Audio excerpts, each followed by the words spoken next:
आप कहते हैं दारू पीना पाप है, चिकन खाना पाप है क्योंकि उसमें जान है। दारू में ऐसी कौन सी चीज मिली होती है कि उसको पीने से पाप हो जाता? अगर आप पी के कुछ गलत कर रहे हैं तो फिर गलत है लॉजिकली, तो फिर पाप क्यों? और अगर दारू में नशा चुकी होता है, अगर वो पाप है तो फिर तो पुड़िया खाना, सिगरेट पीना, सारी चीजें पाप में आ जाएंगी। पाप अलग विषय है, अभी मैं समझा देता हूं आपको। जब हमारा देश गुलाम था जी, तो एक अंग्रेज ने एक पंडित जी की कनपटी पे बंदूक रखी और अंग्रेज ने कहा, ये पंडित जी यहाँ हो, तुम बड़े पुजारी हो? हाँ पुजारी हूं। हिंदू हो? हाँ। आज मैं तुम्हें गोली मारूंगा। पंडित जी बोले, क्यों मारोगे? बोले, आज 4 चीजें तुम्हारे सामने हैं। अंग्रेज ने 4 चीजें पंडित जी के सामने रखी। पहले, पराई स्त्री लाके रख दी, तुझे आज इसके संग रहना है। दूसरा, मांस रख दिया, आज तुझे मांस खाना है। और तीसरा, ढेर सारा सोना रख दिया। इतना सोना तो रोज भीख मांगता है ना, ले जा सोना।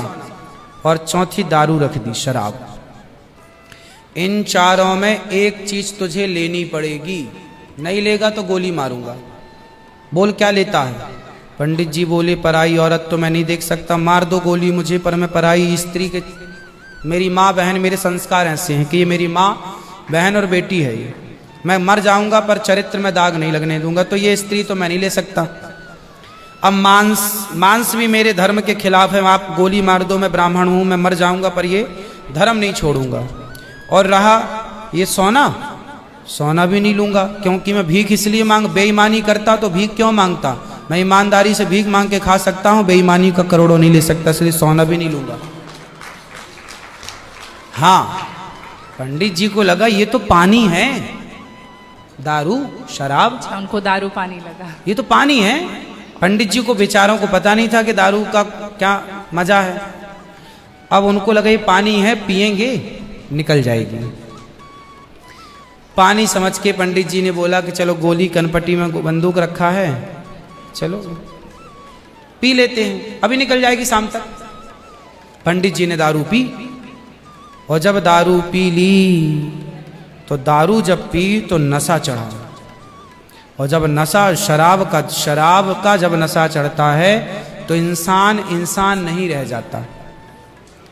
जैसे स्त्रियों को, जिसको ऑपरेशन होता है ना जी, तो रीढ़ की हड्डी में डॉक्टर एक इंजेक्शन लगाते हैं स्पाइनल में, जिससे शून्य हो जाती है।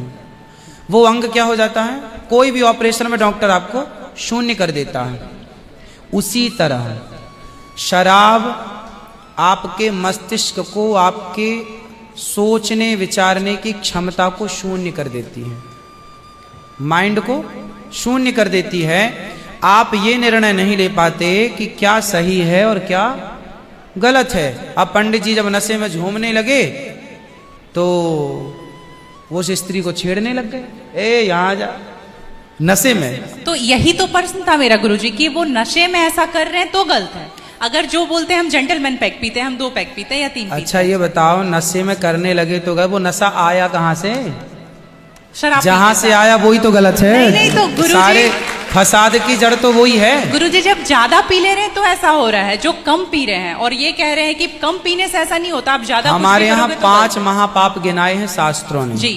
5 महापाप, उनमें से एक शराब है। शराब है, हाँ। शराब को महापाप इसलिए कहा गया है, ये बुद्धि भ्रष्ट, शराब पीने वाली की बुद्धि सात्विक नहीं हो सकती।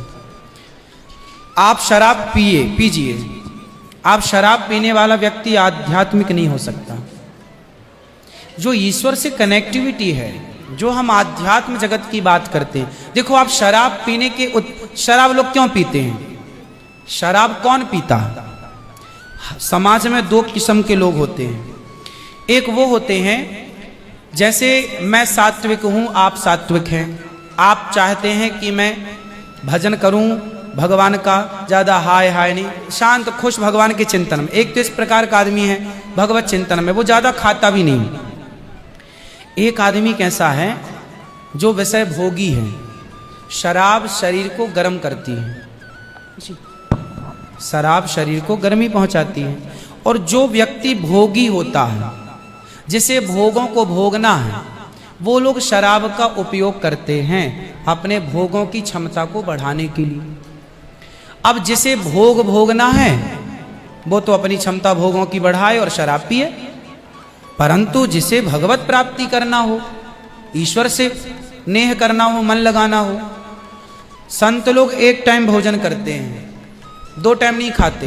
बोले शरीर को केवल जिंदा रखना है, ज्यादा खिलाएंगे तो शरीर फिर हानिकारक है, मन भटकेगा।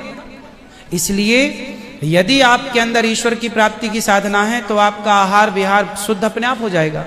और मन में यदि कामना है तो फिर लोग तो चरस भी पीते हैं, अफीम भी लेते हैं। ये सब चरस अफीम क्या करती हैं? शरीर को उत्तेजित करती हैं।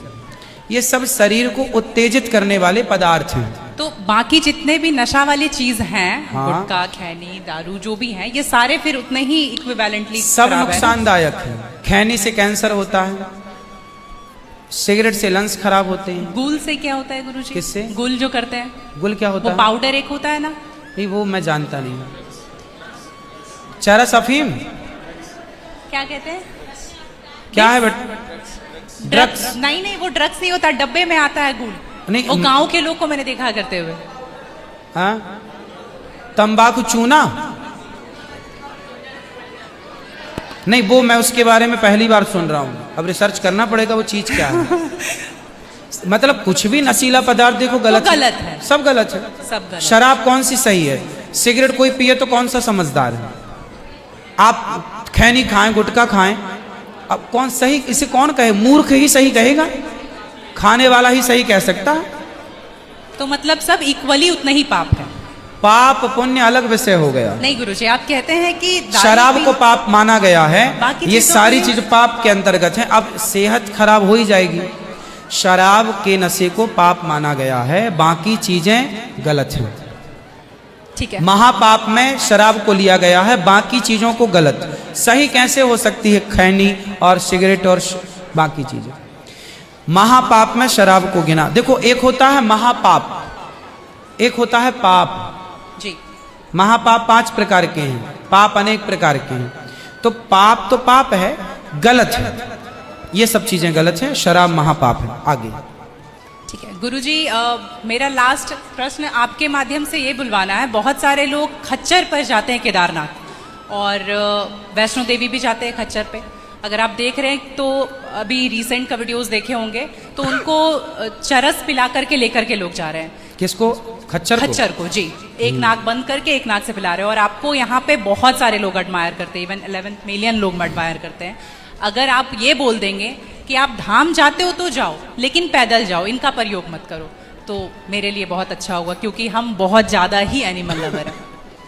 तो ये देख करके लगा था मुझे कि कभी आऊंगी यहाँ तो आपके माध्यम से इसलिए जरूर पहले बात- के लोग जब तीर्थ यात्रा पर वहां केदारनाथ बद्रीनाथ पैदल जाते थे जी। तो इस उद्देश्य से जाते थे कि अब वापस नहीं आना।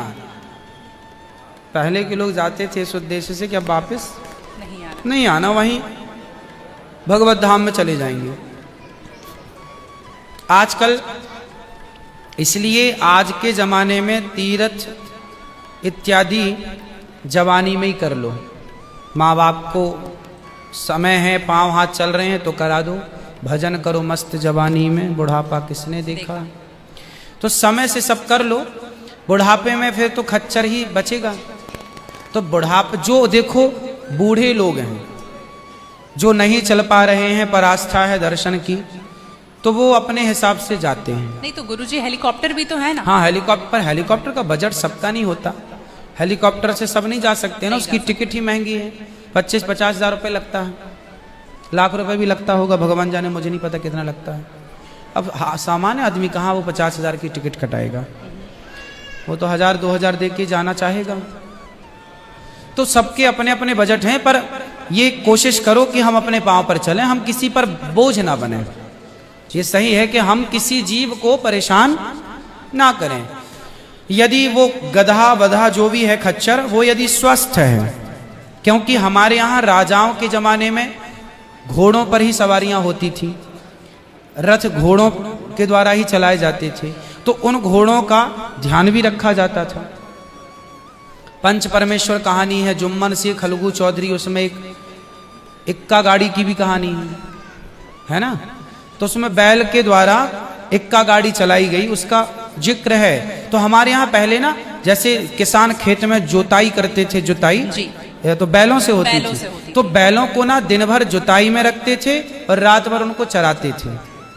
रात भर वो अच्छा घास खाएं, दिन भर उनको जब भी गर्मी पड़े 2 घंटे का रेस्ट, 2 घंटे छोड़ दें, वो चर लें, वो पानी पी लें, मतलब उनका प्रॉपर ख्याल रखा जाता था।